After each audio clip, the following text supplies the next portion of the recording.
नमस्ते दोस्तों, उम्मीद करती हूँ आप सब बढ़िया होंगे और अपनी पढ़ाई को अच्छे तरीके से कर रहे होंगे। तो आज से जो हमारा है वो लूसेंट का क्वेश्चन आंसर स्टार्ट होने जा रहा है, ठीक है?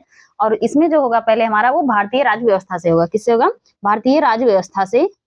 और इसमें हमारा पहले होगा भारत का संवैधानिक इतिहास से रिलेटेड क्वेश्चन जो है उनको हम देखेंगे आज। तो चलिए देखते हैं हमारा पहला क्वेश्चन।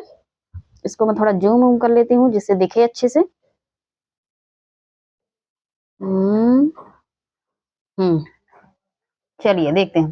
तो हमारा पहला क्वेश्चन है इसमें, बी.आर. अम्बेडकर और महात्मा गांधी के मध्य सन 1932 में हस्ताक्षरित पूना समझौता में प्रावधान क्या था? तो पहला ऑप्शन है इसमें हमारा भारत के लिए डोमिनियन स्थिति बनाए जाने का। दूसरा ऑप्शन है मुसलमानों के लिए पृथक निर्वाचन क्षेत्र का। और तीसरा ऑप्शन है हरिजन के लिए पृथक निर्वाचन क्षेत्र का, ठीक है? और चौथा ऑप्शन है हरिजनों के लिए आरक्षण सहित संयुक्त निर्वाचन क्षेत्र का। तो इसमें से जो हमारा ऑप्शन सही हो जाता है वो ऑप्शन डी। कौन सा सही है? ऑप्शन डी, हरिजनों के लिए आरक्षण सहित संयुक्त निर्वाचन क्षेत्र का, ठीक है भैया?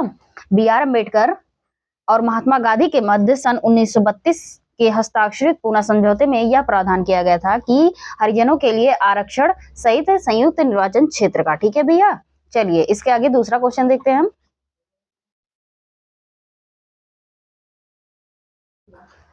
दूसरा क्वेश्चन हमारा है, सूची फर्स्ट को सूची सेकंड के साथ सुमेलित कीजिए और सूचियों के नीचे दिए गए कूट का प्रयोग कर सही उत्तर का चयन कीजिए। तो इधर हमारा सूची फर्स्ट है और इधर सूची सेकंड। तो चलिए देखते हैं।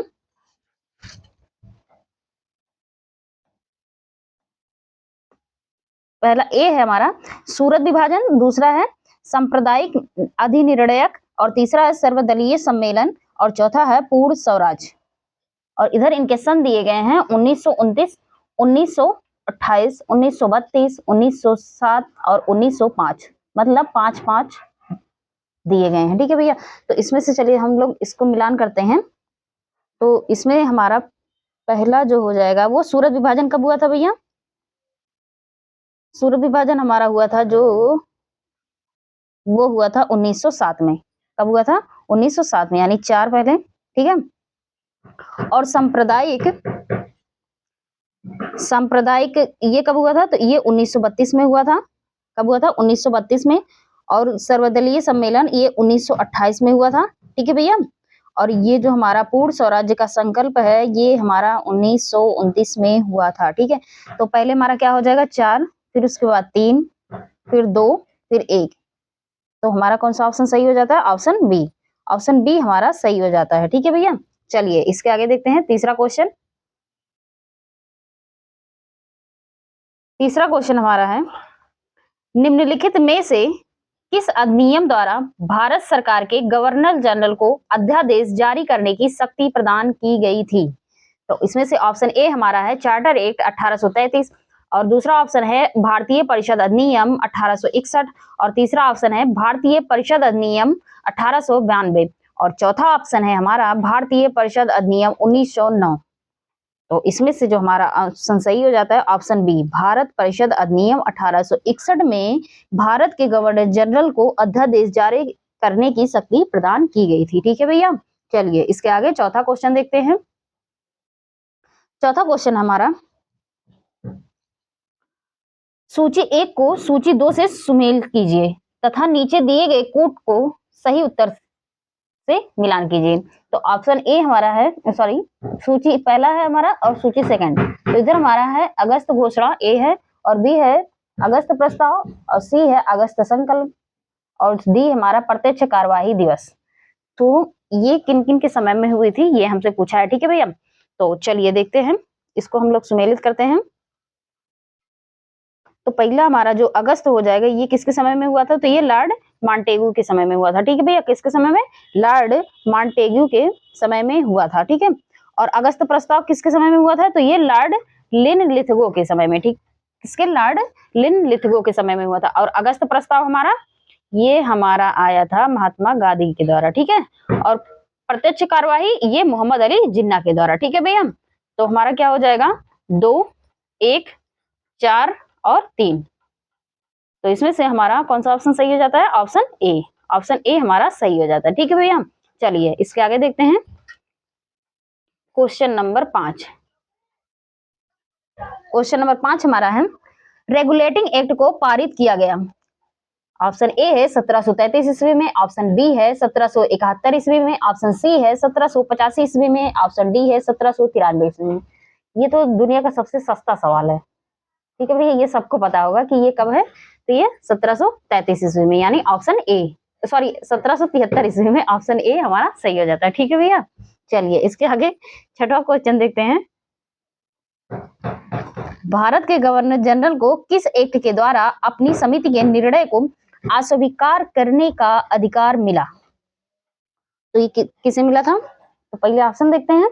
ऑप्शन ए है 1733 ईस्वी का रेगुलेटिंग एक्ट, और ऑप्शन बी है 1784 का पिट इंडिया एक्ट, और ऑप्शन सी है 1786 का अमेंडमेंट एक्ट, और ऑप्शन डी है 1813 का चार्टर एक्ट। तो इसमें से हमारा ऑप्शन सी जो है ये सही हो जाता है, 1786 का अमेंडमेंट एक्ट। ठीक है भैया, ये भारत के गवर्नर जनरल को अपनी समिति के निर्णय को अस्वीकार करने का अधिकार मिला था। ठीक है भैया, चलिए इसके आगे देखते हैं। क्वेश्चन नंबर 7 है हमारा, महारानी विक्टोरिया को भारत का सम्राज्ञी नियुक्त किया गया था। तो कब किया गया था भैया? तो ऑप्शन ए है इसमें 1885, ऑप्शन बी है 1875, ऑप्शन सी है 1866 और ऑप्शन डी है 1858।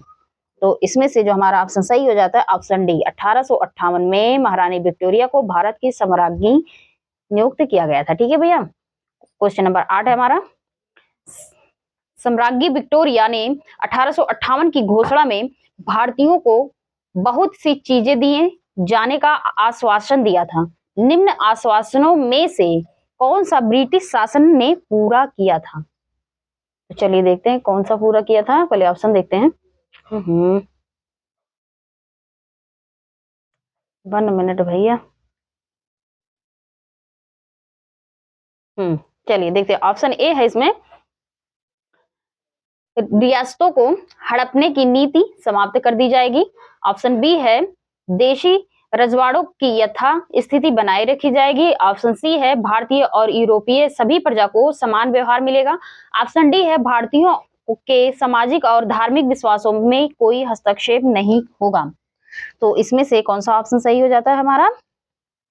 अब भैया इसमें से जो हमारा ऑप्शन सही हो जाता है ऑप्शन बी, मतलब देसी रजवाड़ों की यथास्थिति बनाई रखी जाएगी। ठीक है भैया, तो ऑप्शन बी हमारा सही हो जाता है। क्वेश्चन नंबर 9 देखते हैं। मिंटो मार्ले सुधार का उद्देश्य क्या था? मिंटो मार्ले का सुधार का उद्देश्य क्या था? तो ऑप्शन ए है पृथक निर्वाचन प्रणाली, ऑप्शन बी है भारतीयों की भागीदारी बढ़ाना, ऑप्शन सी है युद्ध में सहयोग हेतु तैयार करना, ऑप्शन डी है पूर्ण स्वतंत्रता देना। तो इसमें से ऑप्शन ए हमारा सही हो जाता है पृथक निर्वाचन प्रणाली। मार्ले मिंटो सुधार का उद्देश्य क्या था? पृथक निर्वाचन प्रणाली था। ठीक है भैया, इसके आगे क्वेश्चन नंबर 10 देखते हैं। क्वेश्चन नंबर 10 हमारा, मार्ले मिंटो सुधार बिल किस वर्ष में पारित किया गया था? पूछा मार्ले मिंटो सुधार बिल किस वर्ष में पारित किया गया था? तो ऑप्शन ए है 1905 में, ऑप्शन बी है 1909 में, ऑप्शन सी है 1911 में, ऑप्शन डी है 1920 में। तो इसमें से ऑप्शन बी हमारा सही हो जाता है 1909 में मार्ले मिंटो सुधार बिल पारित किया गया था। ठीक है भैया, 11 नंबर क्वेश्चन है, मुसलमानों के लिए अतिरिक्त निर्वाचन मंडल प्रारंभ में किसके द्वारा लाया गया था? तो ये किसके द्वारा लाया गया था? तो ऑप्शन देखते हैं। क्रिप्स मिशन 1942 के द्वारा, ऑप्शन बी है मार्ले मिंटो सुधार 1909 के द्वारा, ऑप्शन सी है मार्ले मिंटो मॉन्टेग्यू चेम्सफोर्ड सुधार 1919 के द्वारा, और ऑप्शन डी है भारत सरकार अधिनियम 1935 के द्वारा। तो ये हमारा ऑप्शन बी सही हो जाता है, मार्ले मिंटो सुधार 1909 के द्वारा मुसलमानों के लिए अतिरिक्त निर्वाचन मंडल प्रारंभ किया गया था। ठीक है भैया, इसके आगे 12 नंबर क्वेश्चन, 1909 के इंडियन काउंसिल एक्ट में किस बात की व्यवस्था की गई थी? तो ऑप्शन ए है द्वैध शासन प्रणाली, ऑप्शन बी सांप्रदायिक प्रतिनिधित्व, ऑप्शन सी है संघीय व्यवस्था, ऑप्शन डी है प्रांतीय व्यवस्था। तो इसमें से ऑप्शन बी हमारा सही हो जाता है, सांप्रदायिक प्रतिनिधित्व। ठीक है भैया, क्या है? सांप्रदायिक प्रतिनिधित्व। क्वेश्चन नंबर 13 है, मॉन्टेग्यू चेम्सफोर्ड सुधार के प्रावधानों का सार था। तो ऑप्शन ए है इसमें राज्यों की स्वायत्तता, ऑप्शन बी है प्रांतों में दोहरा शासन, ऑप्शन सी है हिंदू मुस्लिम हेतु अलग अलग निर्वाचन व्यवस्था, ऑप्शन डी है राज्यपालों की वीटो शक्ति। तो इसमें से जो हमारा ऑप्शन सही हो जाता है ऑप्शन बी, प्रांतों में दोहरा शासन। मॉन्टेग्यू चेम्सफोर्ड सुधार के प्रावधानों का सार क्या था? प्रांतों में दोहरा शासन लाना। ठीक है भैया, क्वेश्चन नंबर 14 देखते हैं। क्वेश्चन नंबर 14 है हमारा, 1946 का कैबिनेट मिशन 3 मंत्रियों से गठित था, निम्नलिखित में से कौन इसका सदस्य नहीं था? क्या था? नहीं था। तो ऑप्शन ए है Lord Pethick Lawrence, option B है A B Alexander, option C है Sir Stafford Cripps, option D है लॉर्ड एमरी। तो इसमें से कौन नहीं था भैया? इसमें से हमारा जो सही हो जाता है ऑप्शन डी। ऑप्शन डी जो है ये लॉर्ड एमरी, ये 1946 का कैबिनेट मिशन के से संबंधित नहीं था। बाकी ये जो तीनों है लॉर्ड पैथिक लॉरेंस और A B Alexander, sir Stafford Cripps, ये तीनों इस कैबिनेट मिशन के मंत्री थे। ठीक है भैया, क्वेश्चन नंबर 15 है हमारा, कैबिनेट मिशन योजना के विषय में कौन सा सही नहीं है? कौन सा सही नहीं है? तो ऑप्शन देखते हैं। ऑप्शन ए है प्रांतीय समूहीकरण, ऑप्शन बी है भारतीय सदस्यों वाला अंतरिम मंत्रिमंडल, ऑप्शन सी है पाकिस्तान की स्वीकृति, ऑप्शन डी है संविधान निर्माण का अधिकार। तो इसमें से ऑप्शन सी जो हमारा है वो सही हो जाता है, पाकिस्तान की स्वीकृति। कैबिनेट मिशन की योजना में ये नहीं था। ठीक है भैया, पाकिस्तान की स्वीकृति। क्वेश्चन नंबर 16 देखते हैं।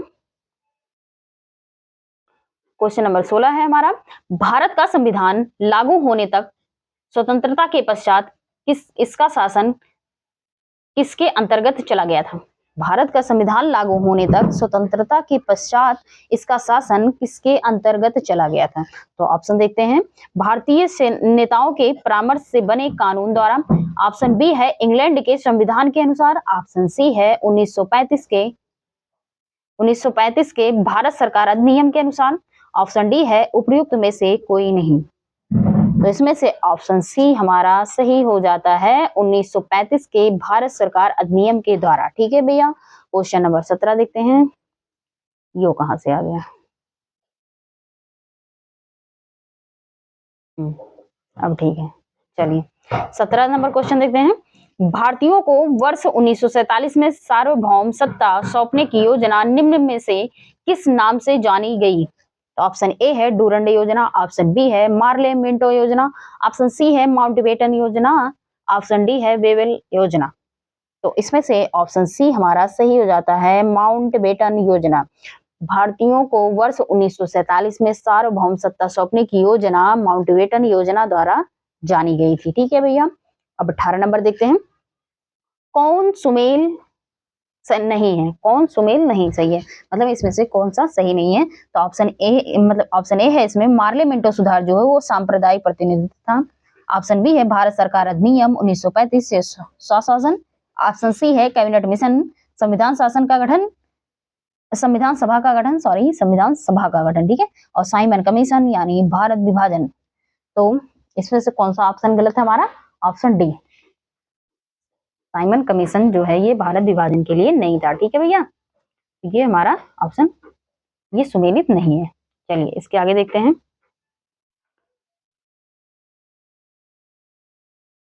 19 नंबर क्वेश्चन,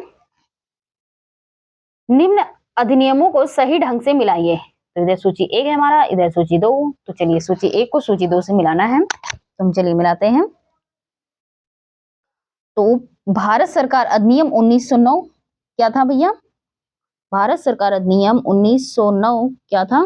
तो वो था हमारा प्रांतों में द्वैध शासन स्थापित करना। क्या था? प्रांतों में द्वैध शासन स्थापित करने से था। ठीक है भैया,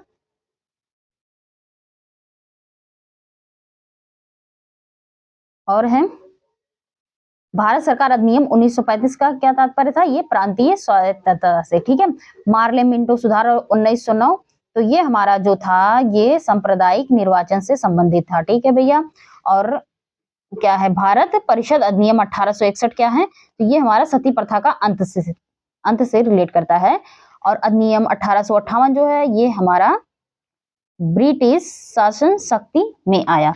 ब्रिटिश शासन शक्ति कब आया, तो ये 1858 में आया था। ठीक है भैया, तो हमारा कौन कौन कौन सा हो जाता है, तो पहले हमारा हो जाता है 3, ठीक, फिर उसके बाद 1, फिर 4, फिर 2, फिर 5, 31,425, 31,425, तो ऑप्शन बी हमारा सही हो जाता है। ठीक है भैया, चलिए इसके आगे देखते हैं 20 नंबर क्वेश्चन।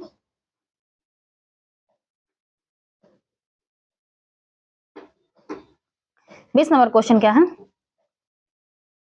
अखिल भारतीय महासंघ स्थापित करने का प्रावधान शामिल किया गया था, तो ऑप्शन ए है भारत सरकार अधिनियम 1935 में, ऑप्शन बी है अगस्त प्रस्ताव 1940 में, ऑप्शन सी है भारत सरकार अधिनियम 1919 में, ऑप्शन डी है कैबिनेट मिशन प्रस्ताव 1946 में। तो इसमें से जो ऑप्शन सही हो जाता है ऑप्शन ए, भारत सरकार अधिनियम 1935 में। ठीक है भैया, इसके आगे देखते हैं 21 नंबर क्वेश्चन।